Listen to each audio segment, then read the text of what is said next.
దేవుని నామానికి మహిమ కలుగును. చేరొచ్చిన మీ అందరికి కూడా నా వందనాలు తెలియజేస్తూ ఉన్నాను. దేవుడు మనకిచ్చిన అవకాశాన్ని బట్టి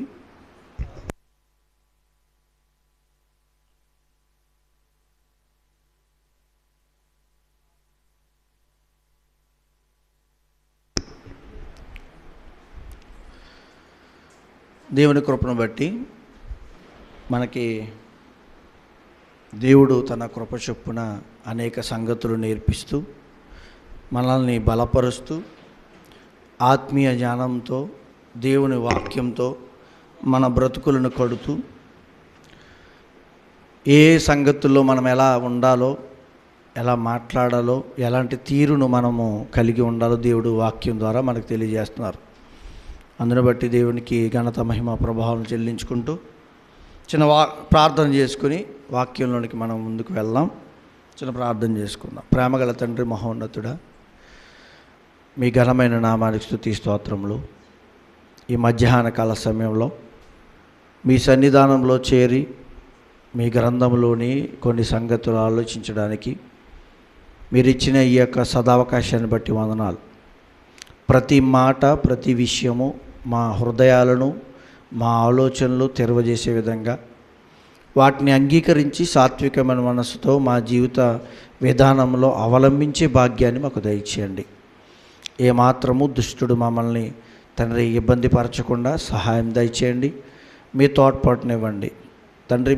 మీరే మా అందరితో మాట్లాడండి, నన్ను మరుగుపరచండి. మీ యొక్క పరిశుద్ధాత్మ సహాయంతో తేటగా మా అందరి జీవితాలతో మాట్లాడమని క్రీస్తు వారి పేట చిన్న ప్రార్థన బ్రతిమాలుకుని వేడుకొచ్చున్నాము తండ్రి, ఆమెన్. ప్రియ దేవుని సంఘ పిల్లలారా, మీ అందరికి కూడా దేవుడు తన కృప చొప్పున మనల్ని బ్రతికిస్తూ నడిపిస్తూ మరొక ఆదివారము దినాన ఆయన సన్నిధానంలో దేవుని సంగతులు ఆలోచించడానికి అవకాశం మనకు అందించారు. మనం నేర్చుకోవాల్సిన విషయాలు ప్రతి మనిషికి జీవితాంతము నేర్చుకోవచ్చు. మన జీవితం పలానా విషయం గురించి పూర్తి విశ్లేషణ నాకు ఉంది అని అనడానికి సరిపోం. ఏ విషయమైనా మనం దేవుని దగ్గర నేర్చుకోగలిగితే ఎన్నో విషయాలు మన జీవితానికి ఉపయోగపడే, మనం తెలుసుకోలేనివి ఇంకా తెలుసుకోగలిగినవి ఎప్పుడూ నేర్పిస్తూనే ఉంటాడు.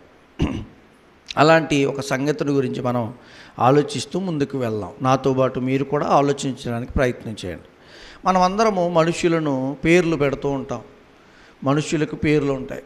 ప్రసాద్ అను, సురేష్ గారను, రాజేష్ అను, శ్రీకాంత్ అను, లక్ష్మి అను, మరొక పేరును స్వాతి అను, ఇంకా ఎన్నో పేర్లు. ప్రతి మనిషి పేరును మనం పెట్టుకోవడం, చిన్నప్పుడు తల్లిదండ్రుల ద్వారా పేరు పెట్టబడ్డం, ఆ పేరు ద్వారా పిలువబడ్డం, ఆ పేరుకు మనం ఈ లోకంలో ఆ పేరుతో కలిగి జీవించడం మనం చూస్తూ ఉంటాం.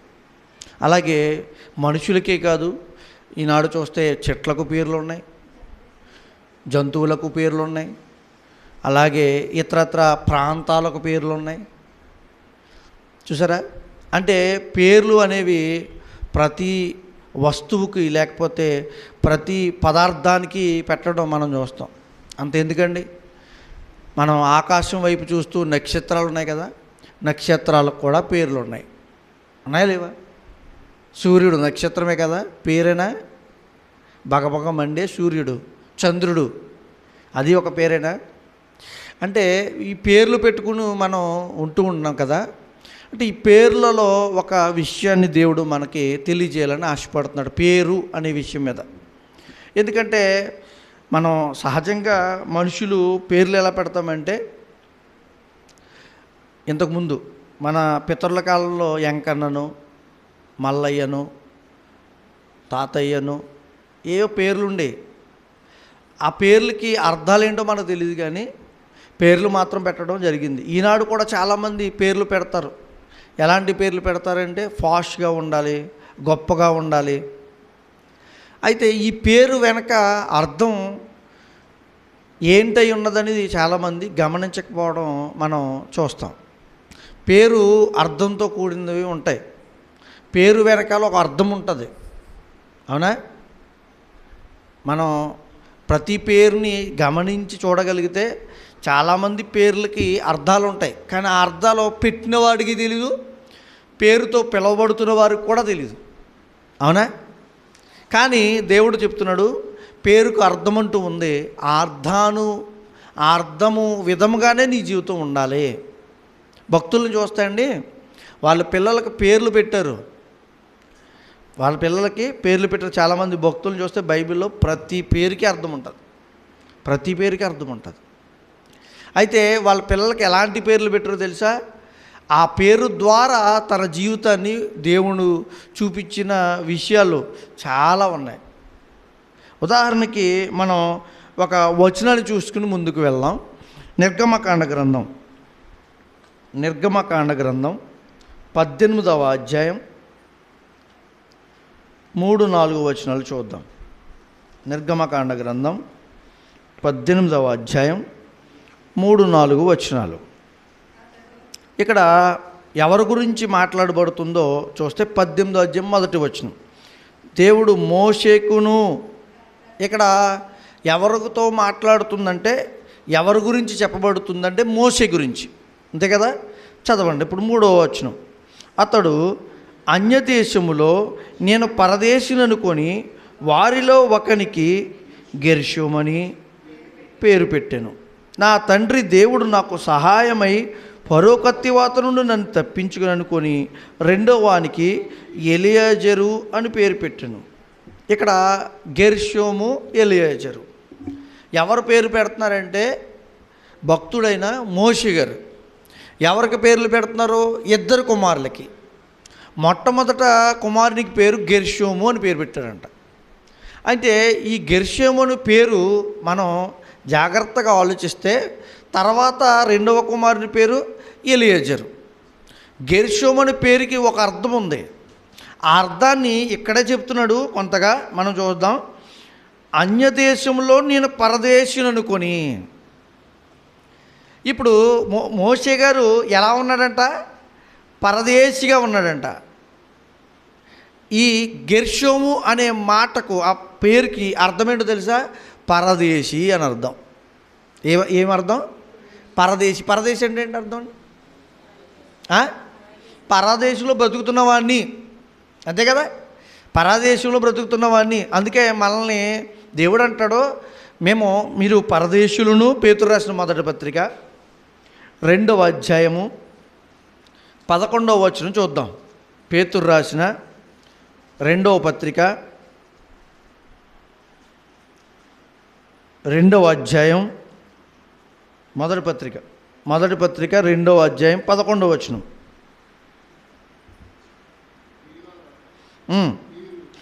ప్రియులారా, మీరు పరదేశులను యాత్రికులునై ఉన్నారు. ఏం పెట్టాడు మోషే గారు కొడుక్కి? పరదేశి అని పేరు పెట్టాడు, గెర్షోను. దాని అర్థం ఏంటి? పరదేశి. ఏమర్థమైంది మోషే గారికి? నేను పరదేశిలో ఉన్నాను, నేను పరాయి దేశంలో బ్రతుకుతున్నాను. పరాయి దేశం అంటే అర్థం ఏంటి? ఆయన సొంత కాని దేశంలో బ్రతుకుతున్నప్పటికీ ఆ దేశం గురించి కాదు మాట్లాడుతుంటా.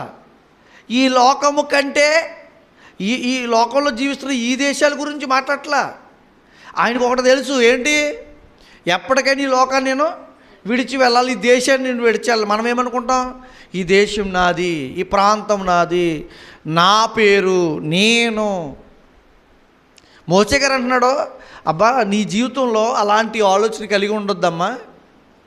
ఎందుకంటే ఈ దేశం ఎప్పుడో ఒకప్పుడు నువ్వు వదిలి వెళ్ళిపోవాలి, ఈ ప్రాంతాన్ని ఎప్పుడో ఒకప్పుడు నేను వదిలి వెళ్ళిపోవాలి అని తన కొడుక్కి గుర్తుగా పెట్టుకుంటున్నాడు ఒక పేరు. ఒకప్పుడు పరదేశిగా నేను ఉన్నాను, అక్కడున్న పరిస్థితులు నాకు తెలుసు. పరదేశికి ఇప్పుడు గల్ఫ్ దేశం వెళ్ళామనుకోండి, ఇతర దేశాలకు వెళ్ళామనుకోండి, ఎలా బ్రతుకుతారు? మన ఇష్టానుసారంగా బ్రతకొచ్చా? ఇండియాలో మనం బ్రతుకుతున్నాం కాబట్టి, మన దేశం, మనం పుట్టిన దేశం కాబట్టి, మన పౌరసత్వం కలిగిన దేశం కాబట్టి మనం ఇక్కడ జాగ్రత్తగా మన ఇష్టమైన బ్రతుకుతాం. వేరే దేశం వెళ్ళామనుకోండి, నా ఇష్టం అనడానికి పనికిరాదు. చిన్న తప్పు చేసామనుకోండి, తీసుకెళ్ళి ఎక్కడ జైల్లో పెడితే మనం బందీ అయిపోతాం. అక్కడి నుంచి విడుదల పొందించేవాడు ఎవడో ఉండడు కదా. అప్పుడు ఎలా ఉంటాం? నేను పరదేశిని కాబట్టి ఎప్పటికైనా నా దేశం వెళ్ళిపోవాలని ఒక ఆశతో, ఒక ఆలోచనతో, అక్కడ భయంతో బ్రతుకుతాం, అంతే కదా. అలాగే మోషే గారంట ఒక పరదేశిలా బ్రతుకుతున్నాను ఈ లోకంలో నేను అని ఆ గుర్తు చేసుకోవడానికి పేర్లు ఎంత అర్థం ఉందో చూడండి.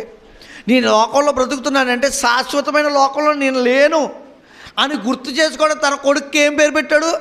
గెర్షోము. నేను పరదేశిని అని చెప్పుకోవడానికి. అంటే నిజంగా కొడుకుని పిలుస్తున్నప్పుడు ఒరే గెర్షోము, ఒరే గెర్షోము అని పిలుస్తున్నప్పుడు ఏం గుర్తు రావాలి? నేను పరదేశినయ్యే, నేను పరదేశిని అని ఆడుకు చెప్తున్నాడు కొడుక్కి. తనను తాను అనుకుంటున్నాడు నేను పరదేశిని ఈ లోకంలో. పేరు పిలుస్తున్నప్పుడల్లా అతను గుర్తు రావాలి. మనకు గుర్తురావు. కొంతమంది చూడండి గల్ఫ్ దేశాలకు వెళ్ళి పిల్లల్ని, భార్యని, భర్తని, లేకపోతే కుటుంబాన్ని మరిచిపోయి తన ఇష్టానుసారంగా అక్కడ బ్రతుకుతూ ఎలా విచ్చలవిడిగా బ్రతికే వ్యక్తులు ఉన్నారు. వాళ్ళకి ఏం మర్చిపోయారు? పరాయి దేశం అని ఉంటున్నామని మర్చిపోయారు. నేను పరదేశంలో బ్రతుకుతున్నాను, నా సొంత దేశం కాదు ఇది అని మర్చిపోయారు. ఏదో ఒక రోజు పట్టుబడ్డారు అనుకోండి, ఏదో ఒక రోజు తప్పు చేశారనుకోండి, లేకపోతే ఏదో ఒక రోజు అక్కడ వయసు దాటేసింది అనుకోండి, ఆ దేశం నుంచి మనల్ని తరిమేస్తారు కదా. మరి ఎందుకు గుర్తురాట్లా? అందుకే మరొక మాట చూద్దాం. ఫిలిప్పీయులకు రాసిన పత్రిక 2వ అధ్యాయము 12వ వచనం చూద్దాం. ఫిలిప్పీయులకు రాసిన పత్రిక 2వ అధ్యాయము 12వ వచనం. కాగా నా ప్రియులారా, మీరెల్లప్పుడూ విధేయులైన ప్రకారము నా ఎదుట ఉన్నప్పుడు మాత్రమే గాక నేను మీతో మరి ఎక్కువగా నేను మీతో లేని ఈ కాలమందును భయముతోనూ వణుకుతోనూ మీ సొంత రక్షణను కొనసాగించుడి. మనల్ని ఇక్కడ పౌలు గారు చెబుతూ ఫిలిప్పీ పత్రిక వారి సంఘానికి రాస్తూ, నేను మీతో ఉన్నప్పుడు భయంతో భక్తితో ఉంటున్నారేమో, నేను లేనప్పుడు కూడా ఎలా ఉండాలి? భయముతోనూ వణుకుతోనూ. ఎవరంటే భయం ఉండాలి? దేవుడు అంటే వణుకు ఉండాలి. అంటే దేవుడు ఎందుకు భయము వణుకుతో బ్రతకాలి? సొంత రక్షణ కాపాడుకోవడానికి. అందుకే ఈరోజు రక్షణను కాపాడుకోలేని బ్రతుకులు ఎన్నో చూస్తున్నాం. ఈ రక్షణను కాపాడుకోవాలంటే ఏముండాలి మనకి? భయము వణుకు ఉన్నదా? అంటే ఎందుకు భయపడతాడో తెలుసా? నా దేశంలో నేను లేను, ఈ సొంత దేశం కాదు నాది. ఆయన పుట్టిన దేశమైనప్పటికీ, ఆయన పెరుగుతున్న దేశమైనప్పటికీ ఏమన్నాడు? ఈ దేశం నాది కాదు తెలియజేస్తున్నాడు మనకి ఈ పేరు ద్వారా. అంటే ఒక పేరు పెడుతున్నామంటే తల్లిదండ్రులు పిల్లలకు పేరు పెడతారంటే చాలా ఆలోచించి పేరు పెట్టాలి. అందుకే నేను కూడా చాలా ఆలోచించాను నా పిల్లల పేరు పెట్టాకి. చెప్తాను లాస్ట్లో.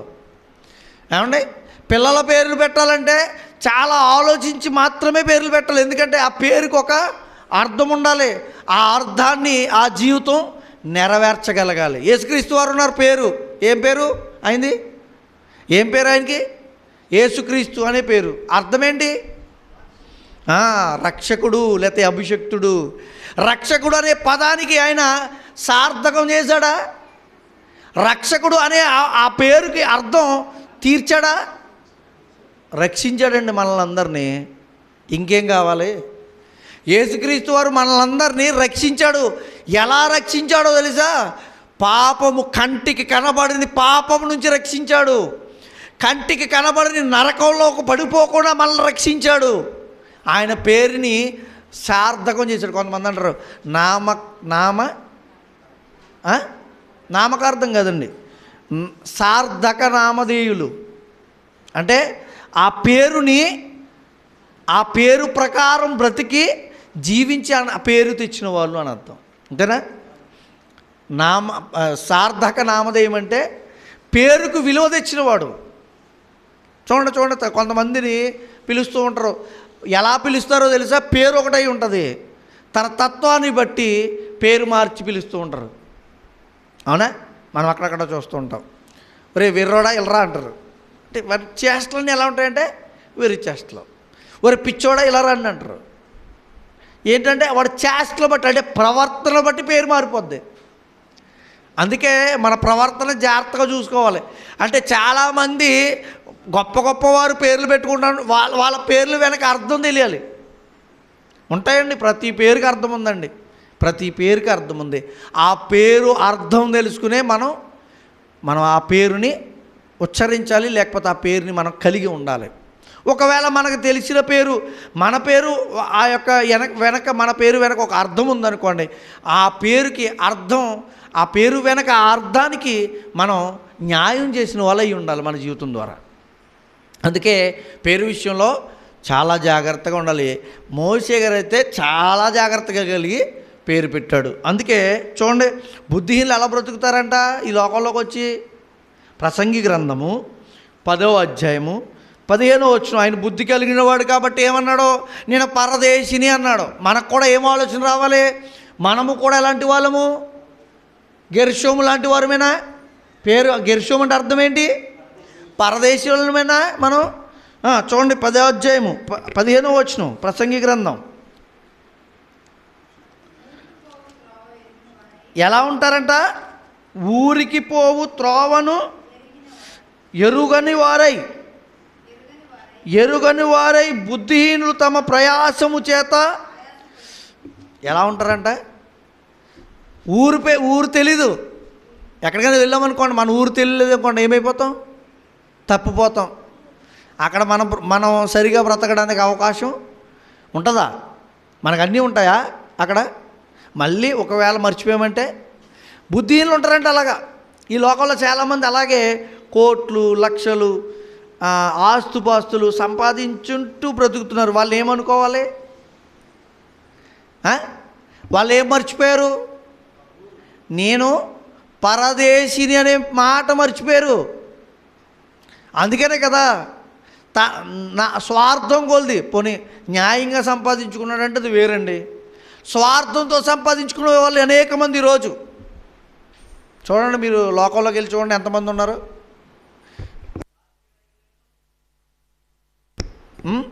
ఇంకా కొంతమంది ఉద్యోగులై ఉండొచ్చు, కొంతమంది అన్యాయంగా తప్పుదారిలో డబ్బు సంపాదించుకుని కూడగట్టుకుంటున్నారు. వాళ్ళకి ఒకటి తెలియట్లేదు ఏంటంటే, నేను ఈ లోకంలో పరదేశిని, ఈ డబ్బు ఎప్పుడోకప్పుడు నేను వదిలిపోవాలి. నేను లక్షల కోట్లు నిజంగా చూడండి, మొన్న ఏమైంది? విమానం కూలిపోయింది. 240 పేజీలు కనుక్కోండి. అంతమంది విమానం ప్రయాణంలో చనిపోయారు. నిజంగా ఆలోచించండి. అందుకనే కొంతమంది కొటేషన్లు పెడుతున్నారు, ఏ క్షణమో ఏ గడియో నీ మరణం తెలియదు, ఉన్నంతకాలము జాగ్రత్తగా నీతిగా న్యాయంగా బ్రతుకు అని పెడుతున్నారు. అంటే అర్థం ఏంటో తెలుసా? ఈ లోకంలో ఏ క్షణమైనా ఎలాంటి సమయమైనా ఎలాంటప్పుడని నీ మరణం వస్తుంది. అంటే ఈ దేశం నీ సొంత దేశం కాదు, ఇక్కడే ఉండిపోయేది కాదు, ఇక్కడే నిలిచిపోయేది కాదు. దేశం ఇక్కడే ఉండిపోయి ఇక్కడ సంపాదించేసుకుని ఇక్కడ కూడగట్టుకుని ఇక్కడ తండ్రి మనం జాగ్రత్తగా ఏదో గొప్పగా బ్రతికేసే దేశం కాదు ఇది. ఎప్పటికప్పుడు వెళ్ళిపోతామయ్యా. మరి ఏంటి నీ పరిస్థితి తెలుసుకోవాలి. అందుకంటున్నాడు, వాళ్ళంట బుద్ధిహీనులు ఎలా ఉంటారంట. అబ్బా చాలా బాగుంది చూడండి, ప్రపంచంలో మనకు తెలిసిన ఈ దేశంలో ఎన్ని అందాలు ఉన్నాయో, ఎన్ని ప్రాంతాలు ఉన్నాయో, వీటి గురించి ఆలోచిస్తారు. వర్షం ఎప్పుడు చూసేదండి? వర్షం గురించి ఆలోచించొద్దు. వాక్యం మీద మనసు పెడితే వర్షం వ్యర్థమే. ఆలోచించండి. ఏమంటే బుద్ధిహీనులు ఎలా ఉంటారో, ఇంకా దేవుని విషయాలు లేవు. భూమి మీద బ్రతుకుతున్నాము, నేను చచ్చిపోతానేమో ఎప్పుడు వస్తుందో తెలుసా? ఏదైనా యాక్సిడెంట్ అయినప్పుడు, ఏదైనా అనారోగ్యం వచ్చినప్పుడు అప్పుడు గుర్తొస్తాయి. అప్పుడు వరకు ఏం గుర్తురావు? నేను చచ్చిపోతానని గుర్తు. కానీ మోషే అంటున్నాడు, ఆ కొడుకుకు పేరెట్టినప్పుడు అంట, నేను పరదేశిని. నిజంగా ఇంత అర్థమైన పేరు పెట్టుకుంటారా మనుషులు? ఆలోచించండి.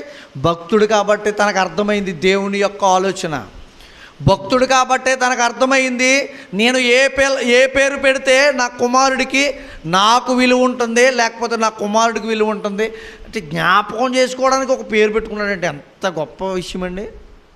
నేను ఈ దేశంలో ఉండను, ఈ దేశం నా స్థానం కాదు, నా స్టాండర్డ్ కాదని ఒక పేరు పెట్టుకున్నాడంటే ఎంత గొప్ప ఆలోచన ఉంటే ఆ పేరు పెడతాడు.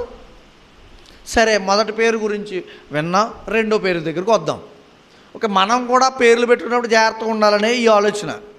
పేర్లు పెడుతున్నప్పుడు పిల్లలకి, పేర్లు పిలుస్తున్నప్పుడు ఆ వెనక అర్థం తెలుసుకుని మనం జాగ్రత్తగా బ్రతికితే ఆ నామం ఏదండి, ఆ పేరు, నామం అంటే పేరు, ఆ పేరుకి సార్థకం ఏర్పడుతుంది, అంటే గొప్పది ఏర్పడుతుంది, ఘనత ఏర్పడుతుంది. అంతే కదా. చదవండి మళ్ళీ ఇంకొక పేరు, నిర్గమకాండం 18వ అధ్యాయము 4వ వచనం. రెండవ వానికి ఎలియాజరు అని పేరు పెట్టును. ఏమని పేరు పెట్టాడు? ఎలియాజరు. దానికి అర్థం అక్కడ రాశాడు కదా, దేవ సహాయం, పుట్టినట్లు రాశాడు. అవునా? రెండోని పిలుస్తున్నప్పుడు అంట ఏమని పిలుస్తాడు? ఎలియాజరు, ఎలియాజరు అని పిలుస్తున్నాడు. అంటే అర్థం ఏంటి? దేవ సహాయము, దేవ సహాయము అని పిలుస్తున్నాడు. అర్థం ఏంటి చెప్పనా? దేవుడు నాకు సహాయం చేశాడు, చేస్తున్నాడు. ఏంటి పేర్లో ఎంత ఉందా దేవుని సహాయం చేస్తున్నాడని? నిజంగా ప్రతి క్షణము దేవుని సహాయం చేస్తున్నాడని మీరు అనుకుంటూ ఉండండి. ఏం గుర్తు రావాలి? నేను నీళ్ళు తాగుతున్నట్టు దేవుడు సహాయం చేశాడు, నేను తింటున్నానంటే దేవుడు సహాయం చేశాడు, నేను నడుస్తున్నానంటే దేవుడు సహాయం చేశాడు అని గుర్తు రావాలా? అలాంటి గుర్తు కలిగిన పేరు పెట్టాడంట మోషే రెండో కుమారుడికి. ఏ పేరు అది? ఎలియాజరు అంటే దేవుని సహాయము. ఎలియేజర్ అంటే దేవుడే సహాయం అనే పేరు అంటండి. ఎలియాజర్ అంటే దేవుని సహాయము, ఎలియేజర్ అంటే దేవుడే సహాయము. ఏ సహాయం కావాలి మనుషులకి? ఏ సహాయం కావాలి? పాపం నుంచి విడుదల పొందలేని స్థితిలో మనిషి బ్రతుకుతున్నప్పుడు సహాయం కావాలి. ఆ సహాయాన్ని చేసింది దేవుడు. అవునా? ఒకసారి దేవుని సహాయం గురించి ఆలోచిస్తూ ముందుకు వెళ్దాం. కీర్తనల గ్రంథము 28వ అధ్యాయము. దేవుడే సహాయంగా ఉన్నాడు మనకి అని భక్తుడు చెబుతూ, దేవుడు మనకి సహాయము అని అంటే చాలా విషయాల్లో సహాయం చేస్తున్నాడు ఆయన. మనం గుర్తించగలిగితే అవి అర్థమవుతాయి. 28వ అధ్యాయం 7వ వచనం. యెహోవా నా ఆశ్రయము, నా కేడెము, నా హృదయము ఆయన యందు నమ్మిక ఉంచెను కనుక నాకు సహాయం కలిగెను. ఎలా సహాయం వస్తుంది? దేవుడు ఆశ్రయ దుర్గము. ప్రమాదాలు వచ్చినప్పుడు మనం ఎక్కడికి వెళ్తామో తెలుసా? మన ఇజ్రాయెల్ దేశంలో బాంబులు వచ్చినప్పుడు, బాంబులు పడుతున్నాయి అనుకోండి, అప్పుడప్పుడు నిన్న మొన్న కూడా పడ్డాయి, అలా ఎప్పుడు యుద్ధాలు వస్తున్నప్పుడు వాళ్ళకి బంకర్స్ ఉంటాయంట. బంకర్స్ అంటే భూమి లోపల తవ్వుకుంటూ వెళ్తారు, అక్కడికి వెళ్ళి దాక్కుంటారు. దాన్ని ఏమంటారు తెలిస్తే? తెలుగులో ఆశ్రయపురము అంటారు, లేకపోతే ఆశ్రయ ప్రాంతము. ఎవరికి ఆశ్రయము? మనుషులకి ఆశ్రయము. ఏ ప్రాంతం అది? సరే, దాక్కుంటారు, బాంబుల నుంచి దాక్కుంటారు, మరణం నుంచి. చూడండి, తీవ్రవాదులు కూడా కొండల్లోనూ అక్కడక్కడ దాక్కుంటుంటారు. అంటే ఆశ్రయం పొందుతారు, దాక్కుంటాం, సేవ్ అవడం. కానీ దేవుడు ఆశ్రయం ఇస్తే ఎవరైనా ఏం చేయగలరా? అందుకే భక్తుడు అంటున్నాడు, దేవుడు నాకు ఆశ్రయము, ఆయన నాకు కేడెము. అంటే ఆయన కాపాడినట్టు ఎవరో కాపాడలేరు, ఆయన సేవ్ చేసినట్టు మరెవ్వరు సేవ్ చేయలేరు. నిజంగా చూడండి, మన జీవితంలో, మన దైనందిన జీవితంలో, భక్తి జీవితంలో, లేకపోతే మన కాలమానంలో మనం వెళ్తున్నప్పుడు ఎన్ని ప్రమాదాల నుంచి మనం కాపాడబడలేదు గుర్తు తెచ్చుకోండి. ఎన్నిసార్లు కాలు జారి పడినా లేచి నడిచాం, ఎన్నిసార్లు చెక్క మీద నుంచో లేకపోతే పైనుంచో పడినా నిలబడి ఉన్నాం. కాలు ఎందుకు విరగలేదు? చెయ్యి ఎందుకు విరగలేదు? అంటే విరగాలంటే మరి విరిగిన వాళ్ళని ఆలోచిస్తే నీకు సాయం చేసింది ఎవడయ్యా? ఎవడ సహాయం చేశాడు?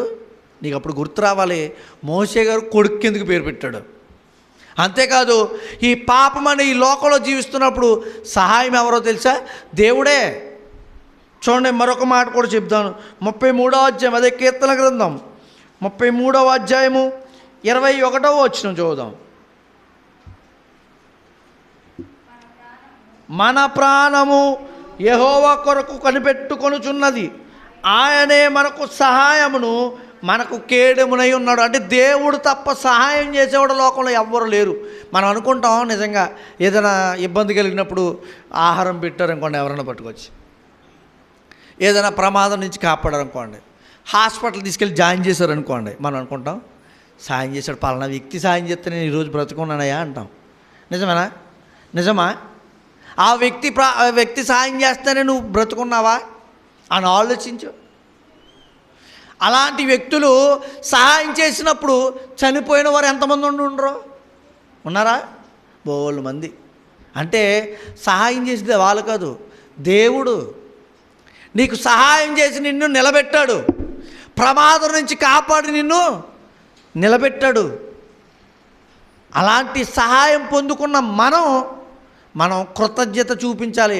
అందుకే ఆ కృతజ్ఞత జ్ఞాపకం చేసుకోవడానికి కొడుకు పేరు పెట్టాడు దేవుని సహాయం అని.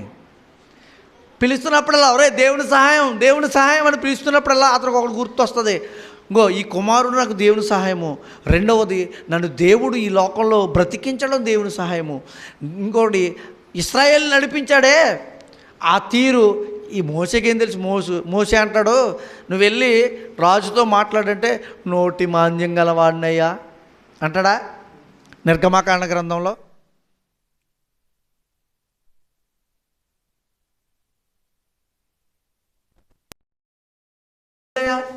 అంటే దేవుడు అంటాడు, నేను కదా నిన్ను నడిపించేది, నువ్వు వెళ్ళు. అంటే అక్కడ ఏం చెప్తున్నాడు? సహాయం నేను, నీకు సహాయం చేసేది నేను, నిన్ను నడిపించేది నేను, నీతో మాట్లాడించేది నేను. అలాంటప్పుడు నువ్వు భయపడతావు ఎందుకు? అంటే ఏమొచ్చినప్పుడు మోషే గారికి సహాయం వచ్చింది, అంతేనా? ఆ సహాయం గుర్తు ఆయన ఎప్పుడు మర్చిపోలేదు. ఎవరు? మోషే గారు. మనం అబ్బా ఎక్కడ గుర్తుంటాయండి దేవుడు సహాయం అంటే? దేవుడి సన్నిధానం రావడానికే తిప్పలో. వర్షం వస్తుందనుకోండి, ఇప్పుడు చాలామంది ఈరోజు మొత్తం ఇక్కడే కాదు ప్రపంచంలో ఏది అదే మనం ఎక్కడైతే వర్షం కుడుతుందో ఆ ప్రాంతాల సంఘాలని చూడండి పలసపడిపోతాయి. ఏంటంట? వర్షం వచ్చి ఏం మానేసావు? చర్చి మానేసావు, పండగ మానవు, పెళ్ళి మానవు, ప్రోగ్రాం మానవు, డ్యూటీ మానవు, పని మానవు, ఏది మానవు. ఏం మానేస్తావు? వర్షం వస్తే అసలు దేవుడే సహాయం చేసి నన్ను బ్రతికిస్తున్నాడు కదా అని కృతజ్ఞత చెప్పుకునే స్థితి నీకు లేదా? దేవుడికి మనం కృతజ్ఞత చెప్పాలి కదా, దేవుడు సహాయం చేయడం వల్ల నేను బ్రతుకున్నానని. కానీ మోసే గారు అంటున్నాడు, తన కుమారుడికి పేరు పెట్టి పిలిచేస్తున్నాడు, దేవుడి సహాయం రా బాబు, దేవుడి సహాయం అని. అంటే జ్ఞాపకం చేసేసుకుంటున్నాడు అంతమాట.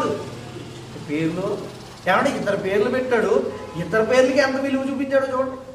ఆ ఇద్దరు పేర్లు ఎంత అర్థాన్ని చూస్తున్నామో చూడండి. అలాగే బైబిల్లో చాలామందిని చూస్తే అలాంటి అర్థాలే వస్తాయి మనకి. చూద్దామా? మనం ఇంకొక విషయాన్ని కూడా చూసుకుంటూ మనం ముందుకు వెళ్దాం.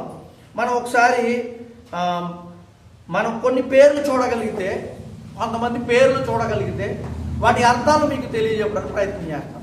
ఆ పేర్లు వెనక కొన్ని అర్థాలు కొంచెం మీకు తెలియజేస్తాను, మీరు వినండి. మనం ప్రాంత పేర్లు చూస్తే ఏమేం ప్రాంతాలు ఉన్నాయంటే, అంటే ఒక ఊరు, మనం కొన్ని ప్రాంతాలకి పేర్లు పెట్టుకుంటాం. రాజమహేంద్రవరం ఆ ఊరు పేరు. అంటే అక్కడ ఎందుకు ఆ పేరు వచ్చింది? ముందు ఏమనేవారు? రాజమండ్రి అనేవారు. అంతకుముందు వేరే పేరుగా ఉండేది. ఇప్పుడు ఏం పేరు పెట్టారు? అంటే ఒక రాజు ఒక పరిపాలించేవాడు అంట. అక్కడ ఏ పేరు అయింది? రాజమహేంద్రుడు అనే వ్యక్తి పరిపాలించే ప్రాంతం కాబట్టి ఆ పేరు మీద పేరు పెట్టారు అక్కడ, రాజమండ్రి, రాజమహేంద్రవరం. అలాగే ప్రతిదానికి ఒక పేరు ఉంటుంది. మరి యెరూషలేము పేరేంటో తెలుసా? యెరూషలేము అనే పేరుకు, ఆ పేరుకి అర్థం ఏంటో తెలుసా? శాంతి నిలయము అని అర్థం అంట. ఏ పేరు? శాంతి నిలయము. అంటే ప్రాంతాలకు పెట్టిన పేర్లలో కూడా అర్థాలు ఉన్నాయి. అంటే అక్కడికి వెళ్ళిన వాడు ఎలా బ్రతకొచ్చు? ఎక్కడ లోకంలో ఉన్నప్పుడు అంతకాలము శాంతిగా ప్రశాంతంగా బ్రతకొచ్చు అనే అర్థాలు ఉన్నాయి. ఇంకా కొన్ని చెప్తాను చూడండి. పౌలు గారు పేరు తెలుసు కదా, పౌలు. దానికి అర్థం ఏంటో తెలుసా? చిన్నవాడు. Very good. ఏ పేరు? చిన్నవాడు. మరొక పేరు కూడా చూద్దాం. సౌలు అంటే అర్థం ఏంటో తెలుసా? దేవుని వలన పంపబడినవాడు, అడగబడినవాడు అర్థం అంట. దేవుని వలన అడగబడినవాడు ఏ పేరుకి అర్థం? సౌలు. సౌలు ఒక ఆయన తెలుసు కదా మీకు, పౌలు పేరు ముందు సౌలేనండి. అంతకుముందు మనకి రాజుల కాలంలో బ్రతికిన మొట్టమొదటి రాజు ఎవరు? సౌలు గారు. దేవుడు ఎన్నుకున్నవాడు అంటే దేవుడు అడగబడినవాడు ఆ పేరుకి అర్థం. ఇంకా యేసుక్రీస్తు అంటే మనకు ఎలా అర్థమైంది? దానియేలు అంటే అర్థం ఏంటి? దేవుడు న్యాయాధిపతి అని అర్థం అంట. దానియేలుకి ఏం అర్థమో? దేవుడు న్యాయాధిపతి. దేవుడు న్యాయాధిపతి అంటే మీకు అర్థం కావాలి, ఆయన ఎప్పుడు న్యాయాన్ని తప్పిపోడు. అర్థమవుతుందా? దానియేలు అంటే పిలిచినప్పుడల్లా మీకు ఏం గుర్తు రావాలి? దేవుడు న్యాయాధిపతి. ఇంకా మరొక పేరును కూడా చూద్దాం, అబ్రాము. అబ్రాము అంటే పేరు అర్థం ఏంటి? అబ్రాము ఉంది, అబ్రహాము ఉంది, రెండు పేర్లు ఉన్నాయి. మొట్టమొదటిగా అబ్రాహాముకు మొట్టమొదటి పేరు అబ్రాము. అబ్రాహాముకు అర్థం ఏంటి తెలుసా? గౌరవనీయుడగు తండ్రి. ఏ పేరు? అబ్రహాముకు పేరేంటి అర్థం? అబ్రహాముకు పేరు అర్థం ఏంటి తెలుసా? జనములకు తండ్రి, అనేక జనములకు తండ్రి. ఇంకా 2-3 పేర్లు చెప్పి నేను ఇంకా ముందుకు వెళ్తాను. నోవహు అంటే విశ్రాంతి, విశ్రాంతి, ఆదరణ, నెమ్మది కూడా వస్తుంది.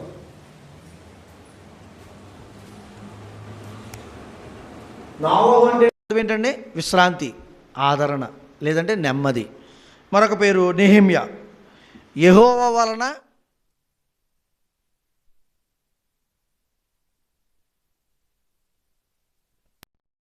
ఉంది. మనం అనుకుంటున్నాం ఏదో నెహెమ్యా దీన్ని పిలిచేస్తున్నాం కానీ మనకు తెలియదు. ఒకసారి మోషే గారు పెట్టిన 2వ పేరులో ఒక అర్థాన్ని చూసుకుని మనం ముందు వెళ్దాం. దేవుని సహాయం అని పెట్టాడు కదా, చూద్దాం. ఏప్రిల్కి రాసిన పత్రిక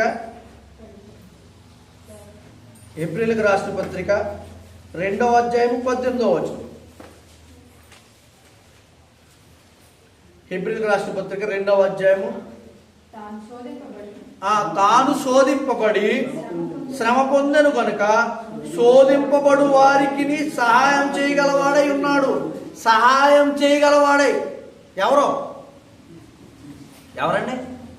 ఎవరి గురించి చెప్పబడుతుంది ఈ మాట? యేసుక్రీస్తు వారి గురించి. ఆయన శోధింపబడ్డాడు, బాధింపబడ్డాడు, నలగొట్టబడ్డాడు. కానీ మనకు ఎలా చేస్తున్నాడంట? ఆయనకు సాయం లేదా టైంలో, మనకు మాత్రం సాయం చేస్తున్నాడంట. ఎలా సాయం చేస్తున్నాడా? నిజంగా ఆయనకి తెలుసు ఆ యొక్క బాధ కానీ ఆ అపరాధం కానీ వాటిలో పడిపోకుండా ఉండడానికి మనం ఎలా కష్టపడతామో ఆయనకి తెలుసు. ఎందుకంటే ఆయన ఆ అపరాధాలు పడిపోకుండా నిలబడ్డాడు. అవి ఎంత శోధన పెట్టబడతాయో తెలుసు ఆయనకి. ఆయన శోధింపబడి ఆయన పడిపోలే. కానీ మనం శోధింపబడుతున్నాం, ఏం చేస్తున్నాం? పడిపోతాం. అందుకే మనకేం కావాలి? సహాయం కావాలి. ఏ సహాయం అది? దేవుని సహాయం. ఎలియేజరు ఏం పేరు అది? దేవుని సహాయం. మోషే గారు పెట్టిన పేర్లలో, ఇప్పుడు మనం పెట్టిన పేర్లలో చూడండి ఏం అర్థాలు ఉన్నాయి, గెస్ట్ చేయండి. మోషే గారు పెట్టిన పేర్లో ఎంత అర్థం ఉంటే మనం పెడుతున్న పేర్లు ఏం అర్థాలు ఉన్నాయి? నా కొడుకు పేరు పెట్టాను ఏంటి? జాన్ విక్లిఫ్ పాల్, దానికి ఒక పేరు అర్థం ఉంది. జస్వికా లిలియన్ నా కుమార్తె పేరు, దానికి ఒక అర్థం ఉంది. జస్వికా లిలియన్. జస్వికా అంటే ఏంటి అర్థం తెలుసా అండి? విజయవంతమైన లేదా ప్రకాశమానమైన. జస్విక అంటే. లిలియన్ అంటే షారోను పుష్పము, ప్రకాశమానమైన షారోను పుష్పము. షారోను పుష్పం అంటే పద్మము అని అర్థం. షారోను పద్మము అంటే వికసించే, వెలుగునిచ్చే. అంటే అర్థం ఉందా వెనకాల ఆ పేరుకి? ఏమివ్వాలి? వికసించాలి, అందమైన, లేకపోతే ప్రకాశమానమైన. ఏమివ్వాలి లోకానికి? ప్రకాశమానమైన వెలుగు ఇవ్వాలి. ఏంటా వెలుగు? వాక్యం, యేసుక్రీస్తు వారు, దేవుడు. షారోను పుష్పం అంటే యేసుక్రీస్తు వారికి కూడా ఛాయగా ఉంటుందంట. ఏమివ్వాలి ఆ పేరుకి అర్థం? యేసుక్రీస్తు వారు ఎలా జీవించారో లోకంలో అలాంటి బ్రతుకును చూపించాలి. ఆ పేరుకు అర్థం అది. John Wycliffe Paul. పౌలు గారి పేరు మీకు తెలుసు. పౌలు అంటే చిన్నవాడు, లేకపోతే పౌలు ఒక గొప్ప పరిచర్య చేసిన వాడు. యేసుక్రీస్తు వారి వెనుక వచ్చిన సేవకుడు, లేకపోతే అపోస్తలుడు. ఎంతో సేవ చేశాడు. ఎన్ని పత్రికలు రాశాడు? ఎన్ని పుస్తకాలు మొత్తం? మన కొత్త నిబంధన 27 పుస్తకాలు, దాదాపుగా 12 పుస్తకాల వరకు ఆయనే రాశాడు. ఎవరో? అపోస్తలుడైన పౌలు గారు. అయితే ముందున్నది జాన్ విక్లిఫ్ అని పేరు ఉంది కదా. జాన్ విక్లిఫ్ అనే ఆయన ఇటలీ దేశంలో ఒక దేవుని వాక్యాన్ని చేత పట్టుకుని తర్జుమాలు చేసిన వ్యక్తి. ఇంగ్లీష్లోకి తర్జుమా చేశాడు దేవుని వాక్యాన్ని. ఆయన ఒక పోపు, అంటే రోమన్ క్యాథలిక్ దాంట్లో ఒక గొప్ప వ్యక్తి ఆ చర్చిలో. ఆయన క్యాథలిక్ చర్చ్ దాంట్ నుంచి అనువాదించడానికి ఎన్నో ప్రయత్నాలు చేశాడు, ఎంతో కష్టపడ్డాడు. అంటే ఒక పని చేశాడు, దేవుని మాటని ప్రపంచాన్ని వెదజల్లడానికి తర్జుమా చేశాడు జాన్ విక్లిఫ్ అని ఆయన. అవునా? మీరు చదివితే ఇంగ్లీష్ మన నెట్లో కొడతా వచ్చేది జాన్ విక్లిఫ్ ఎవరంటే. ఆయన ఒక తర్జుమా చేసిన వ్యక్తి. అలాంటి వ్యక్తి పేరుని ఎందుకు పెట్టుకున్నామంటే, ఒకవేళ నీ వంతు నువ్వు దేవుని పని చేయడంలో, వివరించడంలో ఆ వ్యక్తి ముందుకు వెళ్ళాలి. అవునా? అంత ఆలోచన కలిగి పెట్టిన పేర్లు. అంటే మనం ఏదో గుడ్డిగా సురేష్, నరేష్, ఎంఎస్, ఎంఎస్ ఏదో పెట్టండి. ఆ పేరే ఏదో పెట్టండి రా, ఎందుకు పేరే కదా. అలా ఆలోచించేది కాదు పేరు. దయచేసి జాగ్రత్తగా గమనించండి. పేరు వెనక ఒక అర్థం ఉంది. ఆ పేరు వెనక అర్థమే కాదు, ఒక జీవితం నిండి ఉంది. తెలుసా మీకు? అవునా? ఏమండి? పేరు వెనక జీవితం ఉందా లేదా? ఆ జీవిత కాలం అంతా ఆ పేరుకి ఏముంటుంది? ఒక విలువ చేకూరుస్తుంది. అలాంటి విలువ కలిగిన పేరును మనం గుర్తించి పెట్టాల్సిన బాధ్యత తల్లిదండ్రులుగా, లేకపోతే సేవకులుగా, లేకపోతే మన సంఘ సభ్యులుగా మనకు ఉంటుంది. పేరు వెనక ఎంత అర్థం ఉందండి. పేరు వెనక ఎంత లోతైన అర్థం ఉంది చెప్తున్నాడు దేవుడు. యేసుక్రీస్తు వారే స్వయంగా ఒక స్త్రీ గురించి ప్రస్తావన చేస్తూ ఒక విషయాన్ని చెప్పాడు. ఆమె పేరులోనే ఒక పెద్ద విషయం ఉంది. చూడండి, ప్రకటన గ్రంథం 2వ అధ్యాయం. ప్రకటన గ్రంథము 2వ అధ్యాయము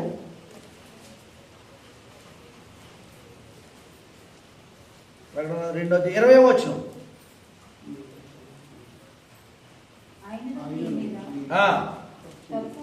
ఇక్కడ ఒక సంఘంతో మాట్లాడుతున్నాడు యేసుక్రీస్తు వారు. అర్థమవుతుందా? సంఘంతో లేఖ రాస్తున్నాడు సంఘానికి. ఏమని? అయినను మొట్టమొదటి మీరు 18వ వచనం నుంచి చదువుతాం, మీకు అర్థమవుద్ది ఆ సంఘం గురించి ఏం మాట్లాడుతున్నాడో. 20వ వచనం చదువుతాం. అయినను నీ మీద తప్పు ఒకటి నేను మోపవలసి ఉన్నది. ఏమనగా, తాను ప్రవక్తనని చెప్పుకొనుచున్న యెజబెలను స్త్రీని నీవు ఉండనిచ్చుచున్నావు.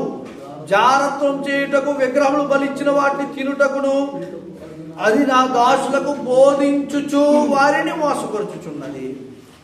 ఎవరంటే ఈవిడ? సంఘంలో ఒక ఆవిడ ఉందంట. ఆవిడ పేరేంటి? యెజబెలను స్త్రీ. నిజంగా ఆవిడ పేరు యెజబెలనా? కాదండి, మామూలుగా యెజబెల్ కాదు ఆమె పేరు. కానీ యెజబెల్ అని ఇక్కడ ఎందుకు ప్రస్తావించాడు తెలుసా?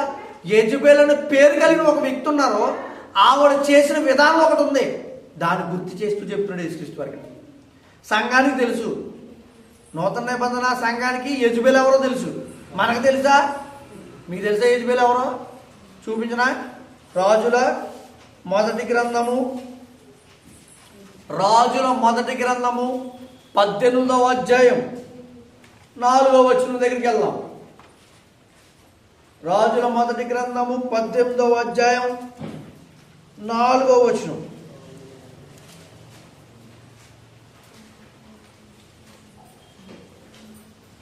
నేను చదువుతాను చూడండి. యెజబెలు యెహోవా ప్రవక్తలను నిర్మూలము చేయించుండగా. ఇక్కడ యెజబెలు ఒక ఆవిడ కనబడింది. ఈవిడ ఎవరో తెలుసా? చూడండి, ముందుకు వెళ్తే ఎక్కడుంది?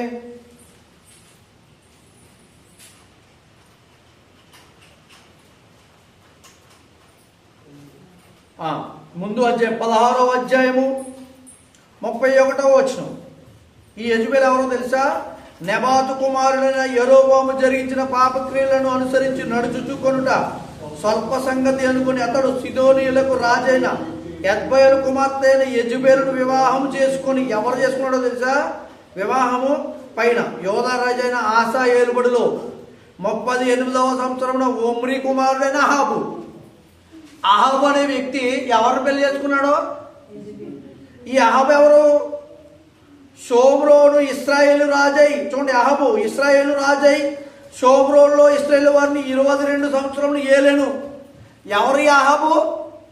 ఇజ్రాయేల్ రాజు. అయితే ఇజ్రాయేల్ రాజు అయి ఉండి ఎవరిని పెళ్లి చేసుకున్నాడు? ఒక అన్య జాతితో, లేకపోతే విగ్రహారాధన చేస్తున్న రాజు కుమార్తెను పెళ్లి చేసుకున్నాడు. ఆమె ఎలాంటిది? విగ్రహారాధన చేసిన వ్యక్తి ఎలా ఉంటారు? విగ్రహారాధనకే చాలా మొక్కు చూపిస్తాం కదా, అలాంటి వ్యక్తి ఆమె. అలాంటి వ్యక్తిని ఎవరు చేసుకున్నారు? అహాబు రాజు, ఇశ్రాయేలు రాజు. అయితే ఏం చేస్తుంది ఆమె? నిజంగా చూడండి, ప్రభావం కుటుంబంలో ఎవరికి ఎక్కువ ఉంటుంది తెలుసా? స్త్రీకే. మగవాడిని కూడా మలిచేయగలుగుతుంది, నలిచేయగలుగుతుంది, మాటలతో కుషింపజేయగలుగుతుంది. ఈ అహాబును కూడా అలాగే చేసింది. గొప్ప వ్యక్తి. అహాబు ఎలా ఉండాలి? ఒక రాజు కదా, తనకంటూ ఒక నిర్ణయం ఉండాలి కదా. ఆమె పెత్తన మీద చల్లింది అక్కడంతా. ఎప్పుడైతే పెళ్లి చేసుకున్నాడో అప్పటి నుంచి ఈ పెత్తన మీద చల్లింది. ఏం చేసింది? ఒక వ్యక్తి తోటమ్మని అడిగాడు వెళ్ళి. ఎవరు? అహాబు వెళ్ళి, చూడండి 18వ అధ్యాయం 19వ వచనం.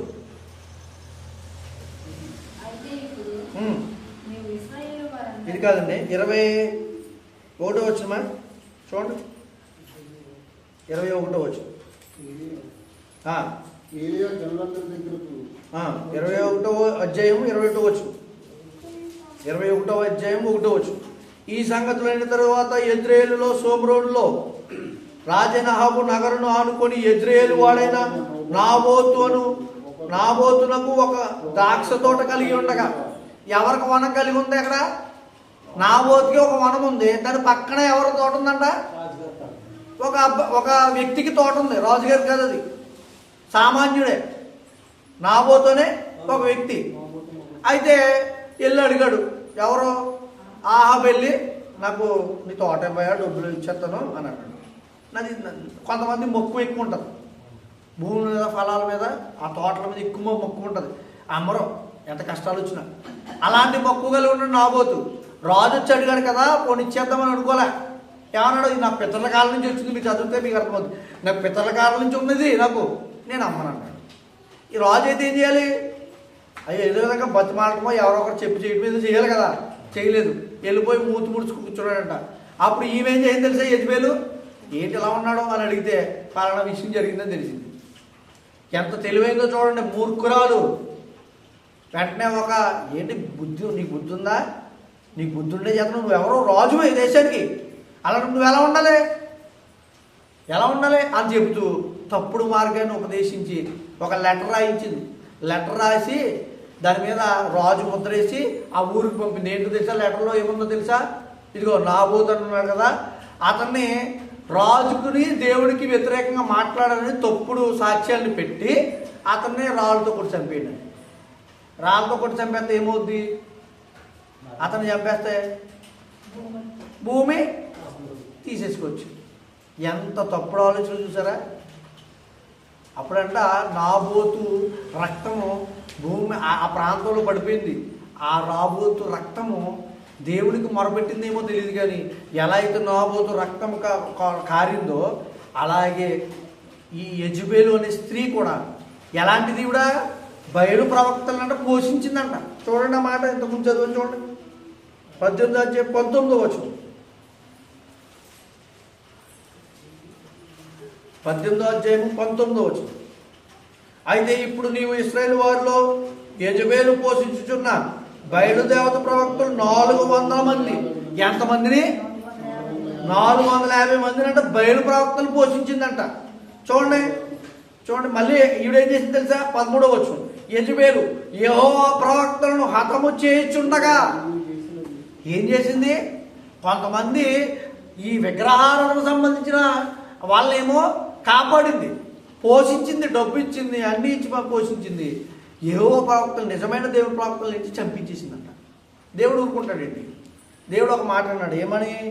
16వ అధ్యాయము 32వ వచనం చూడండి. 16వ అధ్యాయము 32వ వచనం. ఏం చేసిందంట ఈవిడ సోమరోడ్లో బయలుకి ఒక విగ్రహాన్ని కట్టించేసింది. అంటే విగ్రహారాధన అంటే చాలా ఇష్టం ఉంది. ఇప్పుడు కూడా మోడీ గారు పరిపాలన అలాగే జరుగుతుంది. మీరు చూస్తున్నారో లేదు, నాకు పరిపాలన గురించి నేను పెద్ద పట్టించుకోను కదండి. రాజకీయ పరంగా నేను మీకు చెప్పను కానీ చెప్తున్నాను ఉదాహరణకి. అంతకుముందు ఒక ఆయన్ని విగ్రహం పెట్టించాడు, కొంచెం విగ్రహం అంట. ఎంతది? 200 చిల్లర ఎంతో. ప్రపంచంలోనే అతిపెద్ద విగ్రహం ఎవరిది? పటేల్, సర్దార్ వల్లభాయ్ పటేల్ విగ్రహం. ఏం చేశాడు అతను తెలియదు ఎవరికి. అంటే విగ్రహాలు నిలబెట్టి ఈరోజు కూడా మనం చూస్తుంటే కొన్ని మన ప్రాంతాల్లో పెద్ద పెద్ద విగ్రహాలు వచ్చేస్తున్నాయి. అంటే ఇదొక ట్రెండ్. ఆనాడు కూడా అలాగే చేశారు వాళ్ళు. బయలు విగ్రహాలు నిలబెట్టి మీరు నమస్కారం పెట్టాల్సిందే. దానిని కూడా అలా అడిగాడు కదా, నువ్వు నమస్కారం పెట్టాల్సిందే. నమస్కారం అక్కడ ఒక తీర్మానం తెచ్చేస్తారు. అంటే రాబోయే కాలంలో ఎలాంటిదో పరిస్థితి తెలీదు, కానీ ఈ బైబిల్ చరిత్ర చూస్తే ఇలాంటి రోజులు రావచ్చేమో అని మనకు తెలుస్తుంది. ఇలాంటి విగ్రహాలు పెట్టి మీరు దండం పెడితేనే మీకు రేషన్ ఇస్తాను, లేకపోతే ఇంకోటి ఇస్తాను, ఇలాంటి ప్రలోభాలు పెట్టవచ్చు. ఏమైనా ఉన్నాయి కదండి. మా వాడైతే వేయండి, లేకపోతే లేదు. మా వాడైతేనే అయ్యి అందరికీ వెళ్ళాలి, మా వాళ్ళకి మాత్రమే వెళ్ళాలి. ఏంటి సంక్షేమాలు, ఇతరులకు వెళ్ళకూడదు. ఏంటి చెప్తారు? తప్పుడు ఆలోచనేనా? ఇవన్నీ ఆలోచించండి. మీరు మనకి దేవుడు చెప్తున్నాడు ఇలాంటి పరిస్థితుల్లో మనం ఎలా ఉంటున్నాం. ఆ రోజు కూడా ఈమె చేసింది పని అదే, యెజబెలు.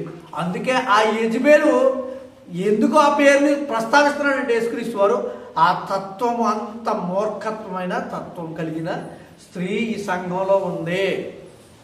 అలాంటి మూర్ఖత్వం కలిగిన స్త్రీ సంఘంలో ఉంది, జాగ్రత్త. ఆమె ఏం చేస్తుంది? అందరినీ పాడు చేస్తుందంట. ఆనాడు ఇశ్రాయేలు ప్రవక్తలను చంపిందే యెజబెలు. అలా అంటే ఒక పేరుకు అర్థం చూపిస్తున్నాడు చూడండి. అంటే అర్థం యెజబెలు జీవించిందే పాత నిబంధనలో, అలాంటి స్త్రీ ఇక్కడ కూడా బ్రతుకుతుంది మీ సంఘంలో అని ఈ తుయతైర సంఘంతో చెప్తున్నాడు యేసుక్రీస్తు వారు. తుయతైర సంఘంతో యెజబెలు మీ సంఘంలో ఉంది, ఆమెను ఉండేస్తున్నారు, ఆమెను సహిస్తున్నారు, మీరు సహించకండి. ఎందుకని? ఆమె పాడు చేస్తుంది సంఘాన్ని. అలాంటి వారు మీరు ఉండదు. అంటే పేరుకి మీకు అర్థం చూసారా? అంటే ఆ పేరు కలిగిన వారిని, ఆ తత్వం, ఒక పేరు పెట్టినప్పుడు ఆ తత్వం ఎలాంటి బ్రతుకారో ఆ తత్వాన్ని బట్టి ఆ పేరు ఇతరులకు పెట్టినప్పుడు అదే తత్వం కలిగిన వారిని ప్రశ్నిస్తూ ఉంటాం మనం. ఆ పేరు పెట్టి పిలుస్తూ ఉంటాం. ఉదాహరణకి వచ్చేట హిట్లర్ అంటారు. అంటే అర్థమేంటి? హిట్లర్ అంటే అర్థమేంటి? మూర్ఖత్వం కలిగిన లక్షణాలు అంటారా? హిట్లర్ అంటే మన సినిమా పేరు హిట్లర్ కాదండి. సినిమా పేరు హిట్లర్ గురించి మాట్లాడొద్దు. మనకి ఆ దేశంలో ఎక్కడ యూదుల్ని ఒకసారి చంపాడు హిట్లర్. వాడు చాలా మూర్ఖుడు, మూర్ఖత్వం.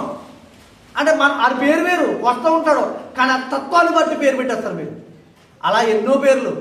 కానీ దేవుడు తన వాక్యులు భక్తుల ద్వారా పెట్టించిన పేర్లకు మాత్రం చాలా అంతరార్థమైన అర్థం ఉంది. ఈ అర్థాన్ని తెలుసుకుంటున్న మనం మన పిల్లలకై ఉండొచ్చు, మన కుటుంబీకులకై ఉండొచ్చు, మన బంధువులకై ఉండొచ్చు, పేరు పెట్టినప్పుడు చాలా జాగ్రత్తగా ఆలోచించి మనం పెట్టాలి. ఒకవేళ పెట్టేసామనుకోండి, ఆ పేరు ఏమర్థం కలిగి ఉందో ఆ అర్థాన్ని మనం చూపించేవారుగా ఉండాలి. ఆ అర్థాన్ని మనం ప్రతిబింబించేవారుగా ఉండాలి.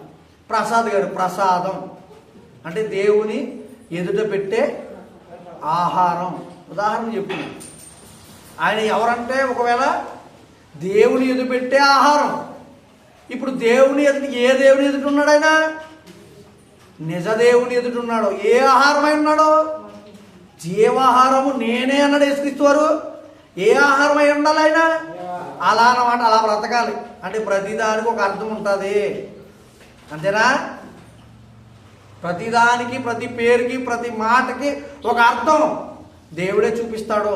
ఆ అర్థాలు మనం తెలుసుకుని అర్థ ప్రకారంగా మన జీవితాన్ని మలుచుకుంటూ, ఒకవేళ పేరు లేని అర్థం లేని పేరు పెట్టుకున్నారు అనుకోండి, ఒకవేళ మీ జీవితం వలన ఆ పేరుకి సార్థకం రావాలి. మీ బ్రతుకు వలన ఆ పేరు అనేక మంది కొనియాడబడి పలానా పేరు కలిగిన వ్యక్తిని, ఒక ఉదాహరణకి మదర్ తెరిస్సా, మీకేం గుర్తొస్తుంది? శాంతిమూర్తి.